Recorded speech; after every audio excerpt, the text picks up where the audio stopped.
তবে আল্লাহ তাআলার দেয়া বিধান আছে, এটা বাদ দিয়ে অন্য মত, অন্য পথ, ভিন্ন মত, ভিন্ন পথ অনুসরণ করে থাকে অনেকেই। এটা যেন না করে, এই জন্য আল্লাহ তাআলা এই বিষয় আমাদেরকে শিক্ষা দিচ্ছেন। হযরত ইব্রাহিম আলাইহিস সালাম বললেন, মা লা ইয়ানফাউকুম শাইআ, যারা তোমাদের কোনো উপকার করতে পারে না। হায়াত মউতের মালিক তারা না, রিজিকের মালিক তারা না, সুস্থতা অসুস্থতা দেয়ার নেয়ার মালিক না তারা। ওয়ালা ইয়াদুররুকুম, তোমাদের কোনো ক্ষতিও তারা করতে পারবে না। এই ক্ষমতা কার?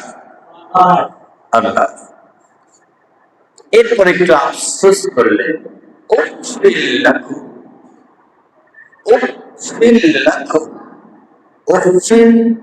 অর্থ আফসোস, ধিক তোমাদের, তোমাদের ধিক্কার জানে। ইব্রাহিম আলাইহিস সালাম বললেন, তোমাদের ধিক্কার জানে। ওয়ালিমা তা'বুদুনা মিন দুনিল্লাহ, এজন্য যে তোমরা আল্লাহকে বাদ দিয়ে নমরুদকে উপাসনা করো, নমরুদের বানানো দেব দেবীর উপাসনা করো।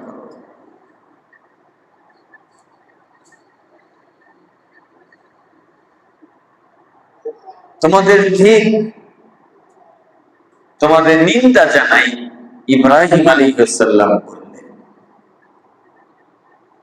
সাথে সাথে তারা কি বলে উঠল? কি বলে উঠল? ক্বালু হাররিকু, এরে আগুনে পোড়াও। আমাদেরকে নিন্দা জানায়, আরে নিন্দা জানানোর কাজ করেছেন তাই নিন্দা জানাচ্ছে। আগেই তো নিন্দা জানায়নি, আগে তো আপনাদেরকে বোঝানো হয়েছে, আগে আপনাদেরকে সব ধারণা দেওয়া হয়েছে, বুঝ বুদ্ধি দেওয়া হয়েছে। আপনাদের দেবতাগুলোকে ভেঙে চূর্ণ বিচূর্ণ করে তারপরে আপনাদের সামনে বুঝিয়ে দেওয়া হয়েছে এগুলো অসার, এগুলো শক্তিহীন। কি বলে উঠল? হাররিকু, এর পোড়াও, আগুন দিয়ে মারো, আগুনে পুড়িয়ে ফেল। শাস্তি, রাষ্ট্রীয় শাস্তি নির্ধারণ হলো আগুন দিয়ে পুড়িয়ে ফেল। আর ঘোষণা দেওয়া হলো জাতির লোকেরা, ছোট বড় ধনী গরিব, নারী পুরুষ, তোমরা যে যেখানে আছো, ওয়ানসুরু আলিহাতাকুম, তোমাদের দেবতাগুলোর মান সম্মান ইজ্জত, তোমাদের ইলাহ গুলো যাদের তোমরা উপাসনা করো, ইবাদত করো, এগুলোর মান সম্মান ইজ্জত রক্ষা করো, এদেরকে সাহায্য করো, সাহায্য করো এদেরকে। ইন কুনতুম ফাইলিন, যদি কিছু করতে চাও এ সময় করে নাও। নমরুদ আছে ক্ষমতায়, এ সময় তোমাদের উচিত হবে এই ধর্ম বিরোধী লোকটাকে আগুন দিয়ে পুড়িয়ে ফেলা, তাকে ধ্বংস করে ফেলা, তাকে নিশ্চিহ্ন করে ফেলা। নাউযুবিল্লাহ।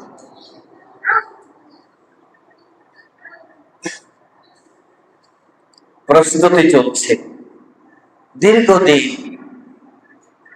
আল্লাহর নবী ইব্রাহিম আলাইহিস সালাম কারারুদ্ধ,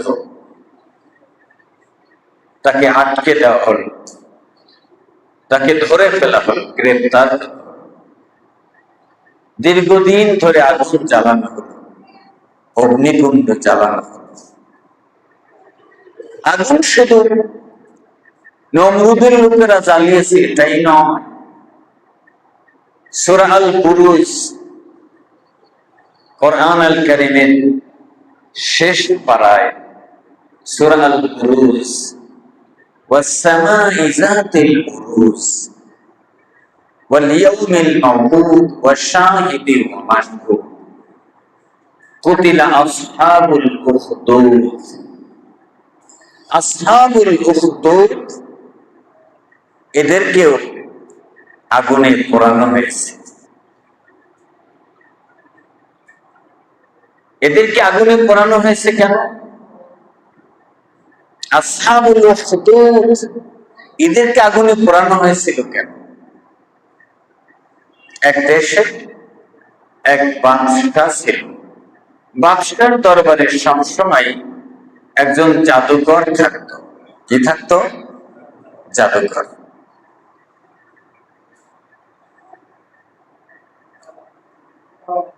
বাদশার জাদুকর পার্থক্য উপনীত হয়। জাদুকর বলছে, মহারাজ, আমার তো এখন ওইরকম মেমোরি নাই, ওইরকম বুদ্ধি নাই, আমার বিদ্যা লোপ পেয়ে যাচ্ছে। মেধাবী ভালো একটা ছেলে আমাকে দেন, যাতে আমি তাকে জাদুবিদ্যা শিক্ষা দিয়ে যেতে পারি, আমার পরে সে আমার প্রতিনিধি হতে পারে। সূরা বুরুজ এর শানে নজুল।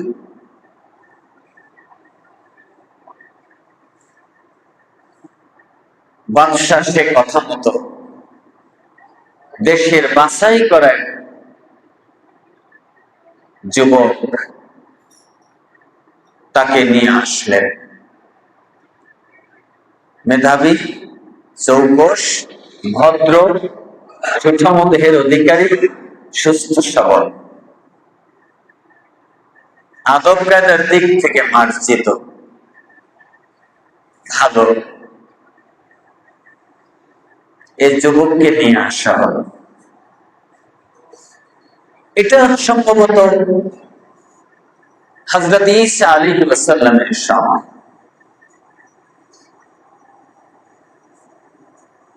এই যুবক জাদুবিদ্যা শিখতেছে, রাস্তা দিয়ে যায় আসে, যায় আসে। পথের পাশে একজনকে আল্লাহ তাআলার কিতাবের তেলাওয়াত শুনতে পেলেন। তাওরাত কিতাব, ইনজিল কিতাব, জবুর কিতাব, কোন এক কিতাবের তেলাওয়াত শুনতে পেলেন রাস্তার পাশে। একটু সময় আছে, স্কুলের সময়, মাদ্রাসার সময় যেহেতু আরেকটু পরে গেলেও হয়, বন্ধুর সাথে দেখা করে যায়। ঠিক এইরকম এই যুবক যাওয়া আসার ফাঁকে একটু সময় তেলাওয়াতকারীর তেলাওয়াত শুনে মুগ্ধ হয়ে তার কাছে ভিড়লেন, তার কাছে গেলেন, গিয়ে বললেন, ওস্তাদ, আমি আপনার তেলাওয়াত শুনে মুগ্ধ, আমাকে কিছু পরামর্শ দেন, আমাকে কিছু উপহার দেন, আমাকে কিছু উপদেশ দেন। কি শিখালেন না শিখালেন সেই জানেন, আল্লাহই জানেন। প্রতিদিনই সময় জাদুবিদ্যায় যা দেওয়া হয় তার চেয়ে বেশি সময় পথে দেওয়া হয়। সুবহানাল্লাহ।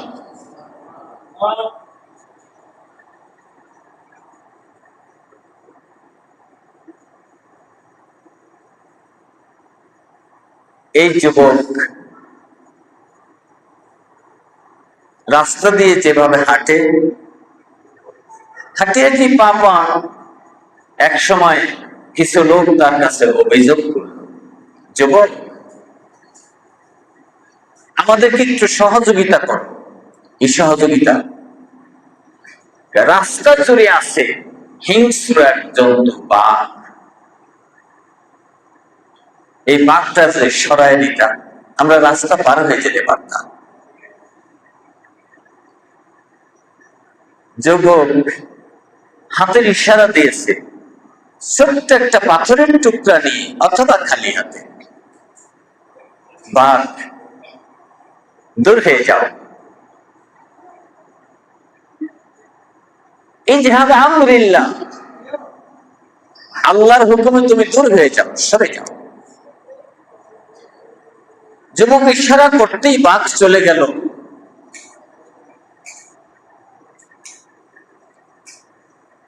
এই যুবকের কাছে কি আছে? যুবক, থেমে যাও, তোমাকে কিছু দিতে চাই, আমাদেরকে উপকার করেছো। যুবক বললেন, কি দিবে? আমি তো টাকা পয়সা, সোনা দানা এগুলোর জন্য করি নাই, কি দিবে? কিছু নিতেই হবে। বললো না, বরং আমি কিছু দিতে চাই, যদি তোমরা খুশি হও। কি দিতে চাও? আমি দিতে চাই লা ইলাহা ইল্লাল্লাহ, সুবহানাল্লাহ। কি দিতে চাই? লা ইলাহা ইল্লাল্লাহ, আল্লাহ তাআলা ছাড়া আর কোন ইলাহ নেই। যুবক, একটু কি শিখাবে কোন মন্ত্রের কারণে, কোন মন্ত্রের জোরে এত বড় বিশাল বাঘ রাস্তা ছেড়ে দিতে বাধ্য হলো? আল্লাহর এই যুবক বান্দা বলে, আর বাড়তি কোন মন্ত্র নাই, মন্ত্র ছিল লা ইলাহা ইল্লাল্লাহ। সুবহান। বাড়তি কোন মন্ত্র ছিল না রে লোকেরা, শুনো, বাড়তি কোন মন্ত্র ছিল না, মন্ত্রই ছিল আল্লাহ তাআলা ছাড়া আর কোন ইলাহ নেই।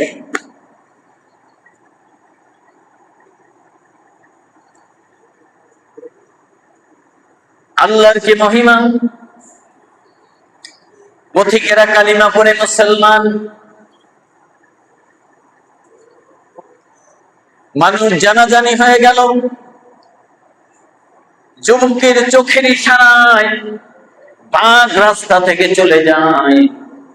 তার কাছে যে আসে সেই কুষ্ঠরোগ ভালো হয়ে যায়, অন্ধ মানুষ ভালো হয়ে যায়, ল্যাংড়া ভালো হয়ে যায়।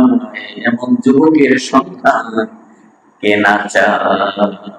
কে না চায়? সবাই চায় এমন যুবকের সাথে একটু দেখা করতে চায়, এক নজর দেখা করতে চায়। দেখা করলেই সে ভালো হয়ে যায়, হৃদয়টা আল্লাহমুখী হয়ে যায়। সুবহানাল্লাহ।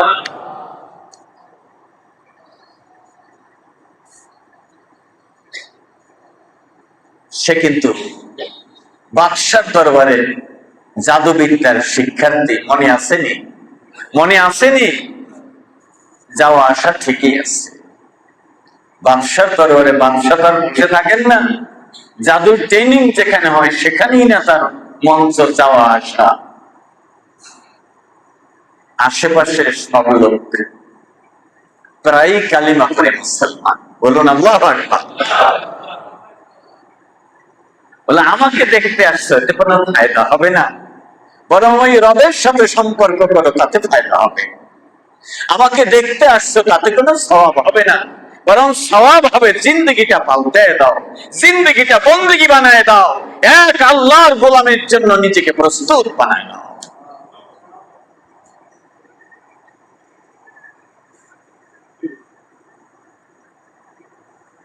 যুবকের বক্তব্যে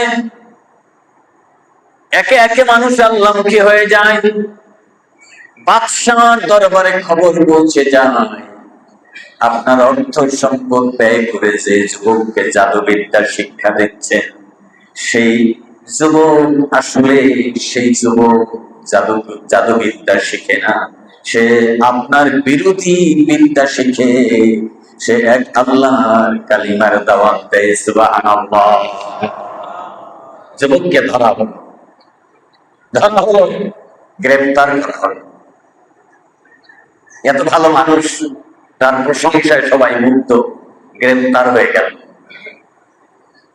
গ্রেফতারি পরোয়ানা জারি হতে দেরি নাই, গ্রেফতার হয়ে গেল।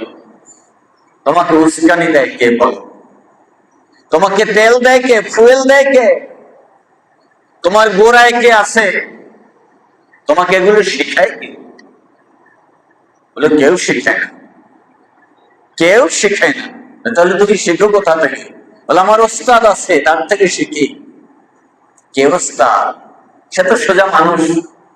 ওস্তাদের কথা বললে, ওস্তাদের কথা বলতেই প্রবীণ একজন মুরব্বী, দিনদার, আল্লাহওয়ালা, তাকে ধরে শাস্তি দিলে লাভ নাই।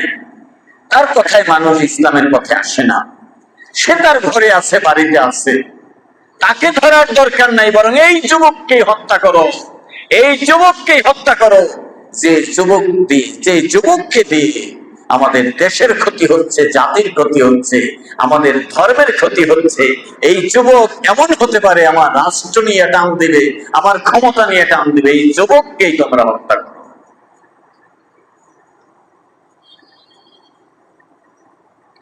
সূরা আল বুরুজ। যুবককে হত্যার নির্দেশ হয়ে গেল। কিভাবে হত্যা করা হবে? নিয়ে যাও তাকে পাহাড়ের চূড়ায়, 4-5 জন লোক যাও, পাহাড়ের চূড়া থেকে ধাক্কা দিয়ে নিচে ফেলে দিবে, তোমরা হাঁটি হাঁটি চলে আসবে।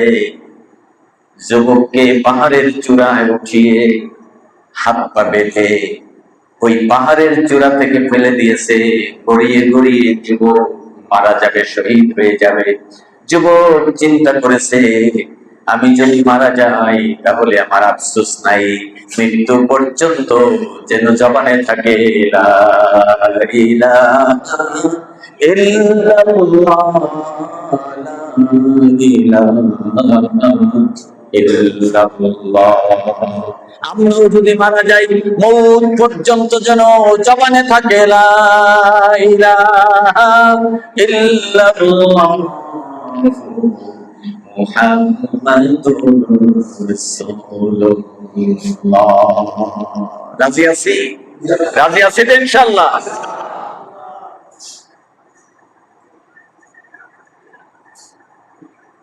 হাতে পায়ে বাঁধা, গড়িয়ে পড়ে পড়ে নিচু ভূমিতে যেয়ে যখন পড়লো, রশি টাস টাস করে খুলে গেল। যুবক দিব্যি সুস্থ হাঁটি হাঁটি চলে আসলো। আর যারা তাকে ফেলতে গেল, পাহাড় ফেটে গিয়ে পাহাড়ের চিপায় পড়ে একজন বেঁচে নাই, সব মারা গেল। এবার বলেন, যিনি জীবিত আছেন তিনি নেককার নাকি যারা জীবন দিল তারা নেককার? যে বলেন, যারা জীবন দিল ধর্মের জন্য, জীবন দিল জাতির জন্য, জীবন দিল স্বাধীনতার জন্য, জীবন দিল যারা তাদের দেশের জন্য, জীবন দিল বাদশার কথায়, পাহাড়ের চিপায় পড়ে মারা গেল, তারা কি শহীদ নাকি? জি, বুঝেন নাই মনে হয়? বুঝেন নাই? যারা জীবন দিল, এই যুবককে মারতে গিয়ে যারা মরে গেল, যুবক বেঁচে আসলো, জীবন যারা দিল তারা কি শহীদ হয়ে গেল? শহীদ হয়ে গেল। কাবার সামনে মারা গেল শহীদ হবে না যদি ইসলামের বিপক্ষে থাকে, ঠিক কিনা?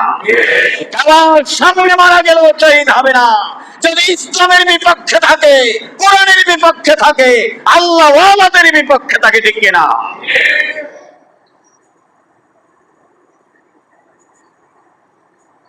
যুবক রাজ দরবারে চলে আসলো।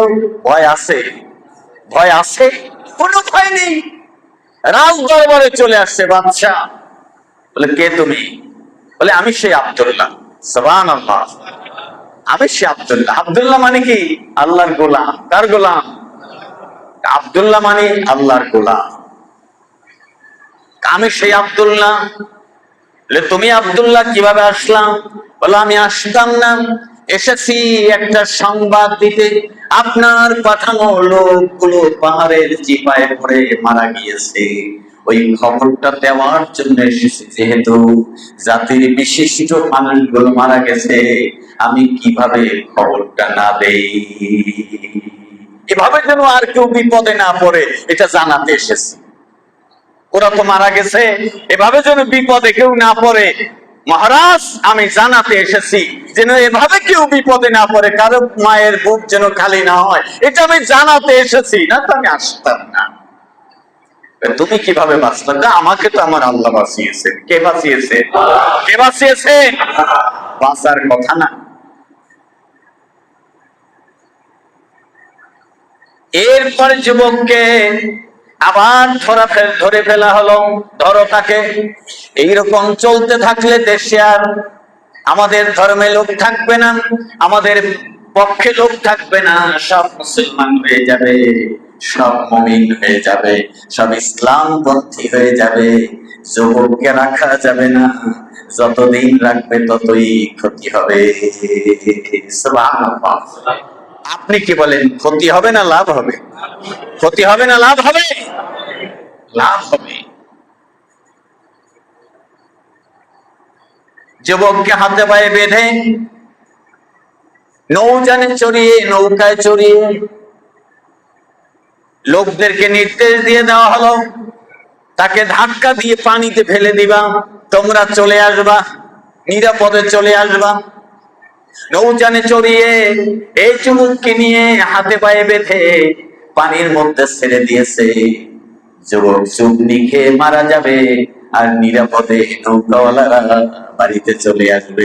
কিন্তু আশ্চর্যের ব্যাপার হলো, সাঁতরাতে কিনারায় ভেসে উঠেছে, হাতে পায়ে রশি আর বাঁধন খুলে ফেলেছে, আর নৌকাওয়ালারা একজনও বেঁচে ছিল না।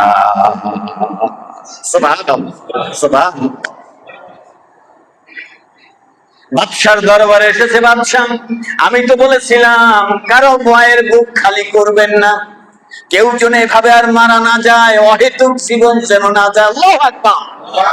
অহেতুক জীবন যেন না যায়, এজন্য আমি সংবাদ দিতে এসেছি আমার সেই ভাইয়েরা সব মারা গেছে, মারা গিয়েছে, তুফানে মারা গিয়েছে, আমাকে আমার আল্লাহ বাঁচিয়ে দিয়েছে। কে বাঁচিয়ে দিয়েছে? আল্লাহ বাঁচিয়ে দিয়েছে।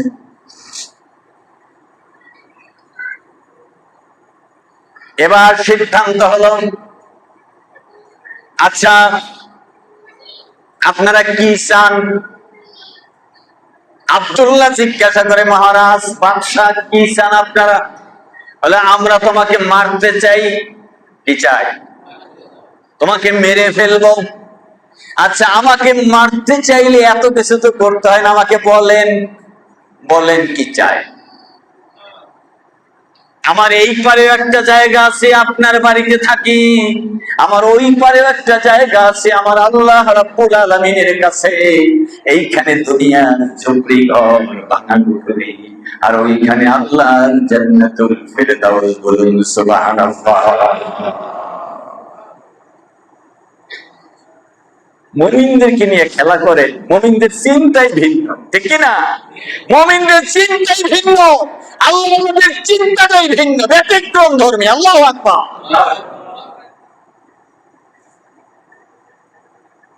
তাদেরকে আল্লাহর চেতনার বাইরে ভিন্ন চেতনা খাওয়ানো যাবে না, ইসলামিক চেতনার বাইরে ভিন্ন চেতনা গিরানো যাবে না।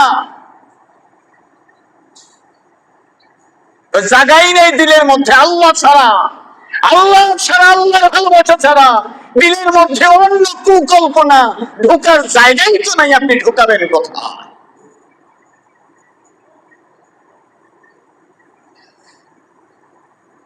তেমনি ভাবে যুবক বললেন, কি চান আপনারা? সরকারি লোকেরা বলল, আমরা তোমাকে মারতে চাই, তোমাকে দুনিয়ায় রাখতে চাই না।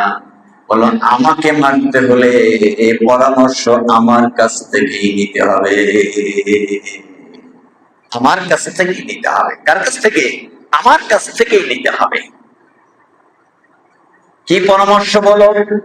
পরামর্শ হলো, আজকে থেকে 1 সপ্তাহ সময় সারা দেশে খবর দিয়ে দিতে হবে, মানুষদেরকে খবর দিতে হবে, যে যেখানে আসো সব আসো, নির্দিষ্ট সময় দিনের দিবালোকে সূর্যের আলোয় উজ্জ্বল আলো যখন হবে, তখন আমার সামনে এসে আমি একটা মন্ত্র শিখাই দিব, বাক্য শিখাই দিব।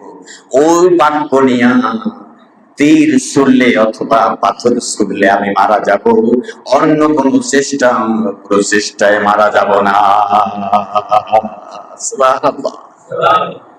আমি একটা বাক্য শিখিয়ে দিব, তবে শর্ত হলো 1 সপ্তাহ 15 দিন। আমি যে সময়টা বললাম, এই সময়টা জুড়ে সারা দেশব্যাপী মানুষকে জানাতে হবে যে আব্দুল্লাহর মৃত্যু হচ্ছে, আব্দুল্লাহ জীবন দিয়ে দিবে, তোমরা হাজির থাকবে। আল্লাহু আকবার।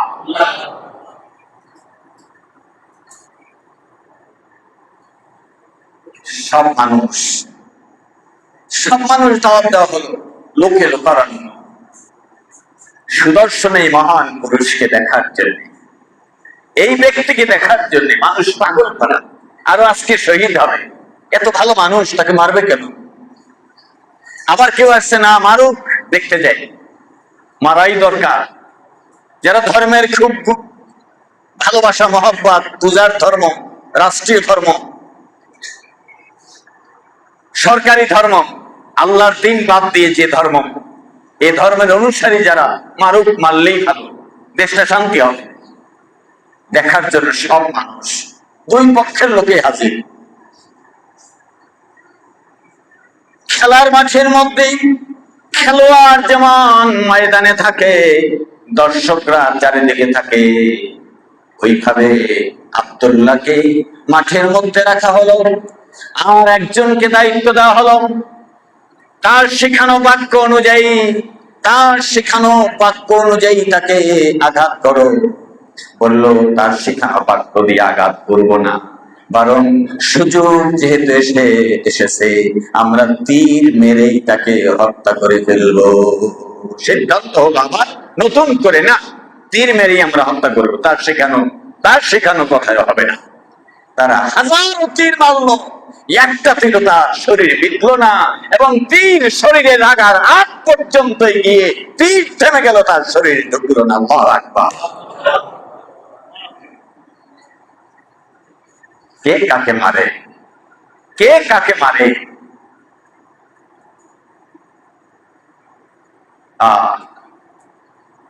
যুবক বললেন, চেষ্টা হয়েছে তো? বলল, হ্যাঁ, আমরা চেষ্টায় ব্যর্থ। এবার কি চাও? তোমাকে মারতে চাও? আচ্ছা, এই পাথরটা না, এই পাথরটা এই বলে মারবা, পাথরটা এই বলে মারবা যে গোলামের রবের নামে মারলাম, গোলামের রবের নামে মারলাম। মানে আব্দুল্লাহ যে রব, তিনি হলেন আল্লাহ। কে? আল্লাহর নামে মারলাম, এ কথা বলে মারবে। সব লোক জানলো। কালিমা দিয়ে যখন, রবের কালিমা দিয়ে, রবের শিখানো বাক্য দিয়ে যখন যুবককে হত্যা করা হলো, ডানে বামে যারা ছিল সবাই কালিমা পড়ে মুসলমান, লা ইলাহা ইল্লাল্লাহ, আল্লাহ ছাড়া আর কোন ইলাহ নাই। এটাই ঠিক, এটাই ঠিক, আল্লাহ ছাড়া আর কোন ইলাহ নাই। আমানতু বিরাব্বিল গুলাম, এই গোলামের রবের প্রতি আমরা ঈমান আনলাম। সুবহানাল্লাহ। সব পাগল করা হয়ে গেল। বাদশাহ চিন্তা করছে যে এখন এই সুযোগ, পরে ছড়িয়ে ছিটিয়ে গেলে পাওয়া যাবে না। লাঠিয়াল বাহিনী যারা আছো, চারিদিক থেকে এই সমাবেশ ঘিরে ফেলো, আর যত রাখতে পারো তোমরা রেখে দাও। যারা কালিমা পড়েছে, মুসলমান হয়েছে, যারা ইসলাম কবুল করেছে, এদেরকে রেখে দাও, ধরে ফেলো, এদেরকে বেঁধে দাও, উপযুক্ত শাস্তি দেওয়া হবে। আমার অনুমতি ছাড়া তারা দলটাকে পাল্টাইলো কেন? এরা আমার দলের লোক, কেন এই দলটা, ইসলামী দলটা গ্রহণ করলো?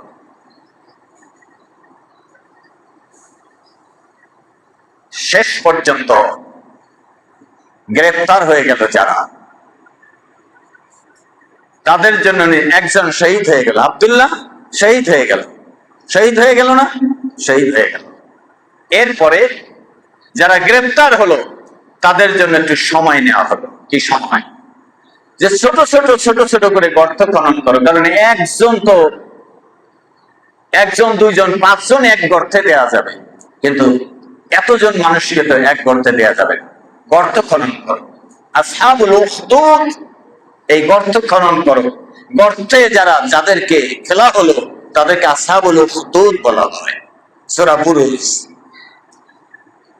আসহাবুল উখদুদিন নারি যাতিল ওয়াকুদ ইযহুম আলাইহা আল্লাহ রাব্বুল আলামিন বলেন, গর্ত খনন করে গর্তের ভিতরে আগুন জ্বালানো হলো। ওই আগুনের ভিতরে ধরে ধরে গ্রেফতারকৃত ঈমানদারদেরকে ফেলে দেওয়া হলো।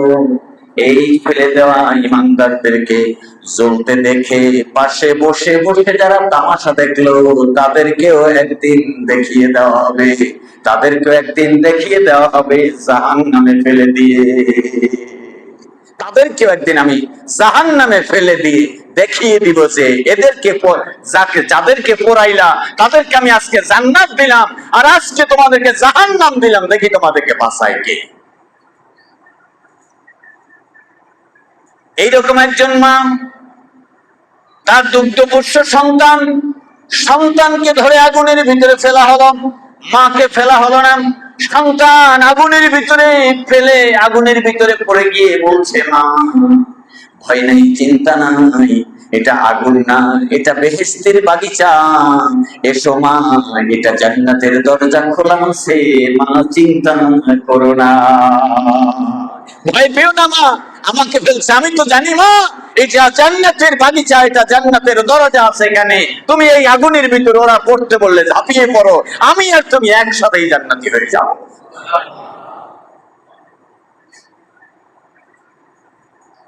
আগুনে পোড়ায় অসংখ্য মানুষ শহীদ করল। আল্লাহ তাআলা বলে, ওয়ামা নাকামু মিনহুম ইল্লা আন ইউমিনু বিল্লাহিল আজিজিল হামিদ আল্লাযী লাহু মুলকুস সামাওয়াতি ওয়াল আরদ ওয়াল্লাহু আলা কুল্লি শাইইন শাহীদ। আল্লাহ রাব্বুল আলামিন বলেন, ওদের কোনো দোষ ছিল না, ওদের কোনো অপরাধ ছিল না, একটাই অপরাধ ওদের ধরেছে, ইসলাম বিরোধীরা একটাই অপরাধ ধরেছে, ওরা এক আল্লাহর প্রতি ঈমান এনেছে, আর ওই আল্লাহ হলেন আসমান ও জমিনের মালিক এবং স্রষ্টা। ওদের কোনো দোষ ছিল না। কোরআনের এই আয়াত এখন কেন? ওদের কোনো দোষ ছিল না। যাদেরকে মৃত্যু দেওয়া হয়েছে, যাদেরকে যন্ত্রণা দেওয়া হয়েছে, যাদের গ্রেফতার করা হয়েছে, যাদের অপবাদ দেওয়া হয়েছে, যাদের কষ্ট দেওয়া হচ্ছে, ওদের অপরাধ নাই, ওদের অপরাধ হলো ওরা আল্লাহর কথা বলতে চায়, ঠিক কিনা? যদি আপনি আল্লাহর কথা বলতে গিয়ে জুলমের শিকার হন, তাহলে আসহাবুল উখদুদের সাথে আপনি জান্নাতি হবেন।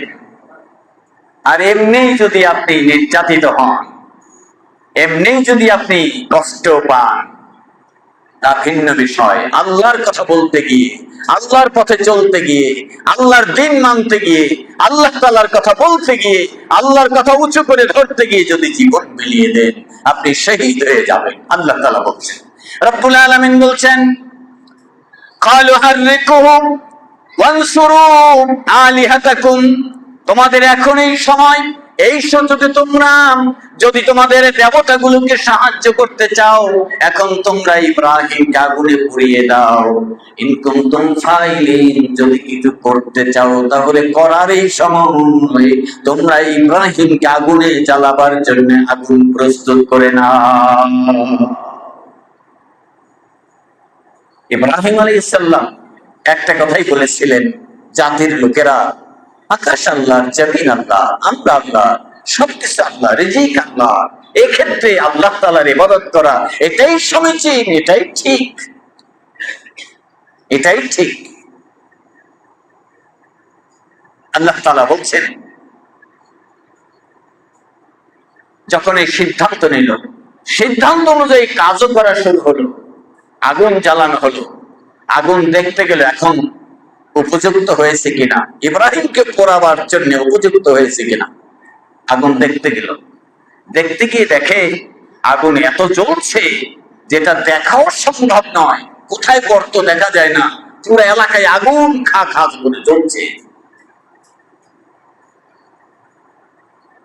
নমরুদ সিদ্ধান্ত বাস্তবায়ন করতে গেল। নমরুদ বলল, তোমরা ধরাধরি করে ইব্রাহিমকে আগুনের মধ্যে ফেলে দাও। ইব্রাহিম আলাইহিস সালামকে আগুনের মধ্যে ফেলে দিবে।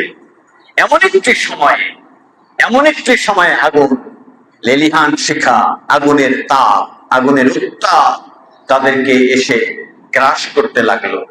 আর ইব্রাহিম আলাইহিস সালামকে ফেলেই তারা তো, না মহারাজ, পারা যাবে না।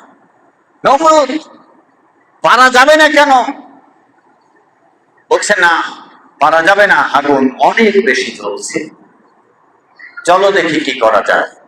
নমরুদ সহ তার নেতারা সহ ইব্রাহিম আলাইহিস সালামকে নিয়ে চলো দেখি কি করা যায়। না, আদৌ সম্ভব না।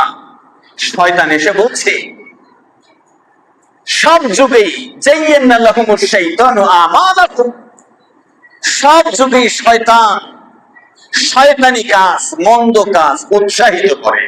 যায়্যানা লাহুমুশ শাইতানু আমালাকুম, আল্লাহ বলছেন শয়তান তাদের এই মন্দ কাজটাকে উৎসাহিত করলো আর বললো এই আমলটা এখন উপযুক্ত আমল, তোমরা এটা করো, এটা করতে পারো, এটা করলে তোমরা ভালো ফল পাবে। শয়তান হাজির এসে বলছে কি করতে চাও? বলে আগুনে ফেলতে চাই। পারবে না, পারবে না। চরক গাছ বানাও, চরক গাছ এই মাথা থাকবে আগুনের বাইরে আর আগুনের কিনারায় থাকবে খুঁটি, লম্বা করে তক্তা বানিয়ে দিবে, তক্তার মাথায় তাকে বেঁধে দিবে, ইব্রাহিম আলাইহিস সালামকে বেঁধে দিবে। তারপরে এটা ঘুরিয়ে ঘুরিয়ে রশি টেনে আগুন বরাবর নিয়ে জোরে ঝাঁকি দিবে। এই ঝাঁকুনিতে ইব্রাহিম আলাইহিস সালাম আগুনে পুড়ে যাবে। পুরানো সম্ভব হবে। লোকেরা বলল যে হ্যাঁ, এটা তো ভালো, এটা তো সুন্দর, এত সুন্দর পরামর্শ, এটা তো আগে কেউ দেয় নেই, এটা সম্ভব। ইব্রাহিম আলাইহিস সালামকে পোড়ানোর জন্য এই সম্ভবপর যে সিদ্ধান্তটা হলো, এই সিদ্ধান্ত অনুযায়ী গাছ, শক্ত গাছ গাড়া হলো, শক্ত গাছ পুঁতে এটার সাথে তক্তা বাঁধা হলো, শক্ত তক্তা পুঁতে বেঁধে তারপরে ইব্রাহিম আলাইহিস সালামকে নিয়ে যাওয়া হলো। ইব্রাহিম আলাইহিস সালামকে এটার উপরে উঠানো হলো, চরক গাছের উপরে উঠিয়ে তারপরে তাকে ফেলা হবে। এমন সময় আল্লাহর ফেরেশতা জিবরাইল আলাইহিস সালাম, বলুন সুবহানাল্লাহ, সুবহানাল্লাহ, জিবরাইল আলাইহিস সালাম হাজির হয়ে গেলেন। হাজির হয়ে এই তক্তটা ধরে ফেললেন।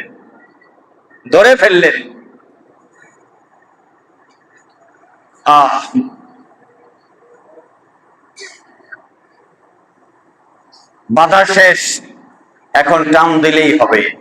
ইব্রাহিম আলাইহিস সালাম আগুনে পড়ে যাবে, মারা যাবে। বাধা শেষ। আল্লাহ রাব্বুল আলামিনের এই দুশমনেরা পরিকল্পনা করতে লাগছিল। এমন সময় আল্লাহ রাব্বুল আলামিন ফেরেশতা দিয়ে থামায় দিলেন। শয়তান আবার চলে আসছে। কই তোমরা এখনো করো না কেন? বলছি এত চেষ্টা করি, তক্ত তো চলে না, আগুনে ফেলানোর জন্য যা তোমার পরিকল্পনা সবই সুন্দর ছিল, সবাই মনে হচ্ছিল পজিটিভ, ভালো হবে, কিন্তু ওই পরিকল্পনার সবকিছু ঠিক আছে, কিন্তু বাস্তবায়িত হচ্ছে না। পারি না ফেলাবার জন্য কোন কলা কৌশলে কাজ হয় না, টানা টানিতে কাজ হয় না, কোন জায়গায় বাঁধলো তাও বুঝি না। ইব্রাহিমকে নামায়ে দেখি চলে, উঠায় দেখি চলে না, কারণটা কোথায় জানতে চাই। দুষ্ট মুরব্বী শয়তান, যে সব সময় দুষ্ট লোকদেরকে পরামর্শ দেয় এখনই তোমরা দুষ্টমিটা করতে পারো, এই সময় তোমাদের পরে আর পারবা না, এই সময় সুযোগ যেহেতু আছে। একজন হুজুরের গালমন্দ করতেছে না, এই সুযোগ আর একজন তো করতে পারে।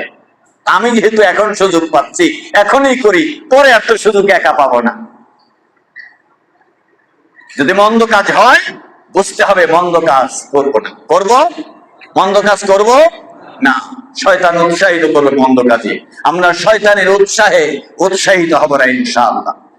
আল্লাহ রাব্বুল আলামিনের নবী হযরত ইব্রাহিম আলাইহিস সালাম, আল্লাহর নবী হযরত ইব্রাহিম আলাইহিস সালাম তক্তের উপরে বসা, তক্ত চলে না। শয়তান বলল এখন যদি এটা চালাতে হয়, তোমরা এত খরচ করেছো, এত দিয়েছো, জান দিয়েছো, মাল দিয়েছো, কষ্ট করেছো, তোমরা ইব্রাহিমকে পোড়াবার জন্য আর একটা শেষ দান করতে পারবা কিনা? শেষ দান একটা কাজ করতে পারবা কিনা? শেষ কাজটা কি? শেষ কাজটা হলো একজন করে যুবক, একজন করে যুবতী তোমরা দান করবে। সেই যুবক যুবতীরা এখানে এসে অন্যায় ভাবে অশ্লীল ভাবে চলবে, নাচবে, গাইবে, তারা অপরাধ করবে, পাপের কাজ করবে। এই জায়গার মধ্যে পাপ চালু হয়ে গেলে আল্লাহর রহমতের ফেরেশতারা চলে যাবে, আর এই জায়গায় তক্তটা ঘুরতে থাকবে, আর কোনো বাধা থাকবে না, আর কোনো বাধা থাকবে না, তক্তটা ঘুরতে থাকবে, আর কোনো বাধা থাকবে না। হযরত ইব্রাহিম আলাইহিস সালাম, হযরত ইব্রাহিম আলাইহিস সালাম উনি তো জানেন না এত পরিকল্পনা। তিনি জানেন শুধু আমার আল্লাহ আছে। কে আছে? কে আছে? তোমরা বাঁধো, যাই বাঁধো, হাতে পায়ে বাঁধো, গলায় বাঁধো, যেখানে বাঁধো, ক্ষমতা তোমাদের আছে, যা করার তাই করো, যা করার তাই করো, যেহেতু আমার পক্ষে লোক নাই, লোক নাই। কে আছেন? কে আছেন? আল্লাহ আছে। নাচ গান শুরু হয়ে গেল। বিয়ে বাড়িতেও নাচ গান করবেন, আছে না নাই? আসেনি? বিয়ে শুদ্ধ হবে না। আপনি বলেন, আপনার কাছে জিজ্ঞাসা করি, আপনার কাছে জিজ্ঞাসা করি, বিয়ে কি ইসলামের হুকুম নাকি অন ইসলামের হুকুম? বিয়ে হলে ইসলামের হুকুম, শুরু হবে ইসলাম দিয়ে, শেষ হবে ইসলাম দিয়ে, মাঝখানেও থাকবে ইসলাম। ইসলাম ছাড়া বিয়ে বাড়িতে অন্য ভিন্ন কোন রেওয়াজ, ভিন্ন কোন পদ্ধতি গ্রহণ করা যাবে না।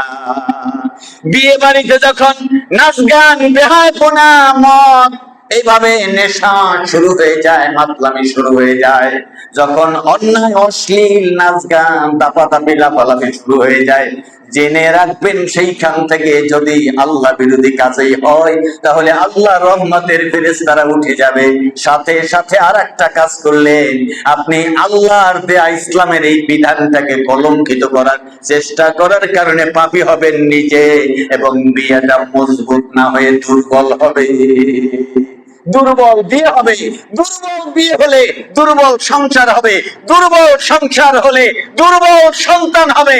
আপনি দেখতে পারেন দুর্বল না, সবল, সুস্থ সবল সন্তান হয়েছে, কিন্তু চরিত্রটা দেখেন, ওই সন্তানের চরিত্র আর ভালো বিয়ের ওই সন্তানের চরিত্র একরকম হবে না। যেমন বিয়ে তেমন সন্তান। জানা নাই কি হয়, জানা নাই কি হয়, কার বাড়িতে কি হয় তা জানা নাই, কিন্তু আহা, শিক্ষা প্রতিষ্ঠানে অস্ত্র নিয়ে ঘোরাঘুরি করে, এরা কারা, কার সন্তান? এরা ড্যাক্সিট বাজানোর সন্তান হতে পারে। আলেমদেরকে চোখ রাঙায়, এরা কারা? বাবাকে খাবার দেয় না, এরা কারা? মাকে ঘর থেকে বের করে দেয়, এরা কারা? এই রাজ্য বেহায় হয়ে আমার সন্তান যদি রাস্তায় হাঁটে, বেহায়াপনা করে, অপরাধ জনিত কাজের সাথে জড়িত হয়, এরা কারা? এরা ওই ড্যাক্সিট বাজানোর সন্তান, ঠিক কিনা? হ্যাঁ, পাপের কাজ যদি হয় বিয়ে বাড়ি করা যাবে না। বিয়ে বাড়ি কেন, কোনো বাড়ি করা যাবে না, কোন অনুষ্ঠানে, কোন আয়োজনে অশালীন অশ্লীল কাজ করা যাবে না। এই অশালীন কাজ করা শুরু হয়ে গেল, আর ইব্রাহিম আলাইহিস সালামের তক্তা ঘুরতে শুরু করলো। ফেরেশতা বিদায় হয়ে গেল। ফেরেশতা বললেন, আল্লাহর নবী, আমি সাহায্য করতে চাই। আল্লাহ তাআলা বললেন, আল্লাহর নবী ইব্রাহিম আলাইহিস সালাম বলেন, না, আমাকে সাহায্য করতে হবে না, কারণ তোমরা যখন এসেছো তার আগে আল্লাহ আমার কাছে আছেন। সুবহানাল্লাহ। তোমরা যখন এসেছো তার আগ থেকেই কে আছেন? তার আগ থেকে কে আছেন? আল্লাহ আমার সাথে আছেন। অতএব চিন্তা করতে হবে। আল্লাহ রাব্বুল আলামিন বলছেন, আল্লাহ রাব্বুল আলামিন বলছেন, যুগে যুগে যাদেরকে আগুনে ফেলা হয়েছে, যাদেরকে এভাবে কষ্ট দেওয়া হয়েছে, তাদের একমাত্র কারণ হলো তারা আল্লাহর প্রতি ঈমান এনেছে।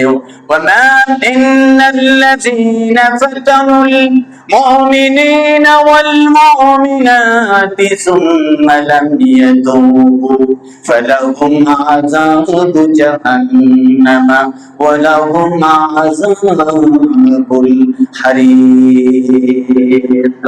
আল্লাহ রাব্বুল আলামিন বলেন, যারা মুমিনদেরকে কষ্ট দিল, মুমিন পুরুষদেরকে কষ্ট দিল, মুমিন নারীদেরকে কষ্ট দিল, এরপরে তওবা ছাড়াই তারা মৃত্যুবরণ করলো, তাদের জন্য জাহান্নামের আযাব, তাদের জন্য কঠিন আযাব। আর জেনে রেখো, ইন্নাল্লাযীনা আমানু ওয়া আমিলুস সালিহাতি লাহুম জান্নাতুন তাজরি মিন তাহতিহাল আনহার। আর অপরদিকে যারা ঈমান আনলো, নেক আমল করলো, তাদের জন্য জান্নাত যার তলদেশ দিয়ে নহর ধারা প্রবাহিত। যালিকাল ফাউজুল কাবীর, এটা আল্লাহর পক্ষ থেকে মহা বিজয়, এটা আল্লাহর পক্ষ থেকে বড় পাওনা। আল্লাহ রাব্বুল আলামিন বলেন, ইন্না বাতশা রাব্বিকা লাশাদীদ, আল্লাহর পাকড়াও খুব কঠিন। আল্লাহ যাকে পাকড়াও করবে তাকে কেউ ছাড়াই নিতে পারবে না। লা ইলাহা ইল্লাল্লাহ ইল্লাল্লাহ, লা ইলাহা ইল্লাল্লাহ, লা ইলাহা ইল্লাল্লাহ মুহাম্মাদুর রাসূলুল্লাহ। হযরত ইব্রাহিম আলাইহিস সালাম আগুনে পড়ে যাচ্ছে, এখনই পড়ে যাবেন। আল্লাহ তাআলা বললেন, কুলনা ইয়া নারু কুনি বারদাও ওয়া সালামান আলা ইব্রাহিম, হে আগুন আমার ইব্রাহিমের প্রতি শান্তিদায়ক হয়ে যাও। সুবহানাল্লাহ, ইব্রাহিম আলাইহিস সালামের প্রতি শান্তিদায়ক হয়ে যাও। হুকুম করলেন কে? আল্লাহ হুকুম করলেন। আল্লাহর এই হুকুম পেয়ে আগুন আরামদায়ক হয়ে গেছে। কি হয়ে গেছে? আরামদায়ক। কি মরে যাবে? ইব্রাহিম আলাইহিস সালাম মারা যাবে? পুড়ে যাবে না, পুড়ে যাবে না। 40 দিন পর্যন্ত তারা অপেক্ষা করতেছিল আগুন নিভে যাক, ইব্রাহিম পুড়ে যাক, আগুন শেষ হোক, তারপর আমরা দেখতে যাব। 40 দিন পরেও গিয়ে দেখে আগুন আগের মতো জ্বলছে, কিন্তু আগুনের ভিতরে কাউকে যেন দেখা যাচ্ছে হাঁটাহাঁটি করে। ভালো করে তাকিয়ে দেখে ইব্রাহিম আলাইহিস সালাম তাদের অপেক্ষাই হয়তো ছিলেন। এখন সবাই যেহেতু আসছে দেখতে, ইব্রাহিম আলাইহিস সালাম একটু পর্দা ভেদ করে দেখা করার জন্য আগুনের ভিতর থেকে হাঁটি হাঁটি পা উপরে আসলেন। সুবহানাল্লাহ, আর বললেন, লা ইলাহা ইল্লাল্লাহু ওয়াহদাহু লা শারীকা লাহু, আল্লাহ রাব্বুল আলামিন এছাড়া আর কোন ইলাহ নাই। আগেও বলেছিলাম, এখনো বলবো। ইব্রাহিম আলাইহিস সালামের বাবা বললেন, ছেলে বোঝাতে পারলাম না, অনেকটা ছাড় দিতে পারতা তুমি। জানি তোমার রব সত্য, তোমার ইলাহ সত্য, তুমি একটু ছাড় দিতে পারতা, আমাদের ইজ্জত বাঁচত। আমরা তো একবারে কম ইজ্জত ওরা লোক না, দেশের বড় বড় সুনাম ধন্য মাথা ছিলা পণ্ডিত আমরা, আমাদেরও তো মান মর্যাদা আছে। এভাবে তুমি যে একবার নাস্তানাবুদ করবো আমাদেরকে বুঝতে পারি নাই। যাই হোক, তুমি আমার ছেলে, এই হিসাবে তোমার প্রতি দাবি হলো যে তুমি যদি এই কালিমার দাওয়াত বন্ধ না করো তাহলে মাথা বেটে একবারে পাথর দিয়ে গুড়া গুড়া করে ফেলবো। কি ভালোবেসে কথা বললো নাকি শত্রুতা আছে? শত্রুতা আছে না নাই? ছেলের সাথে শত্রুতা না, এটা ইসলামের সাথে শত্রুতা, ঠিক কিনা? এটা ছেলের সাথে শত্রুতা না, এটা ইসলামের সাথে শত্রুতা। ইসলাম মুখে আছে বলে তাকে পছন্দ না। এরকম মন্দ মানুষ সমাজে আছে না নাই? দেশে আছে না নাই? সারা দুনিয়া আছে না নাই? হ্যাঁ, সাবধান আপনি যেন তা না হন, সাবধান আপনি যেন তা না হন। আপনার কলিজা যেন ইসলামের ভালোবাসায় পূর্ণময় থাকে। আল্লাহ কবুল করেন, আমিন। হযরত ইব্রাহিম আলাইহিস সালাম বললেন, আচ্ছা ঠিক আছে, আমি আল্লাহর রাস্তায় বেরিয়ে গেলাম, আমি হিজরত করলাম। বলুন আল্লাহু আকবার। তিনি সেই রাত থেকে বাবার সামনেই বললেন, বাবা আমি আপনার জন্য কিয়ামতের ময়দানে দোয়া করব, আল্লাহ যেন আপনাকে মাফ করে, আর আমি আপনার এই দেশ, আপনার এই জাতি, আপনার এই ঘর, আপনার বাড়ি, আপনার সব সুযোগ সুবিধা ছেড়ে আমি হিজরত করলাম, আল্লাহ আমাকে যেদিকে নেন সেই দিকে যাব। আল্লাহর নবী ইব্রাহিম আলাইহিস সালাম তখন গিয়ে উঠলেন ফিলিস্তিন। কোথায় উঠলেন? ফিলিস্তিন গিয়ে উঠলেন। আমরা শুনতে থাকবো ফিলিস্তিনে যাওয়ার পরে কি হয়েছে আগামী জুমায় ইনশাআল্লাহ। আল্লাহ আমাদের কবুল করেন, আমিন। ওয়া আখিরু দাওয়ানা আনিল হামদুলিল্লাহি রাব্বিল আলামিন।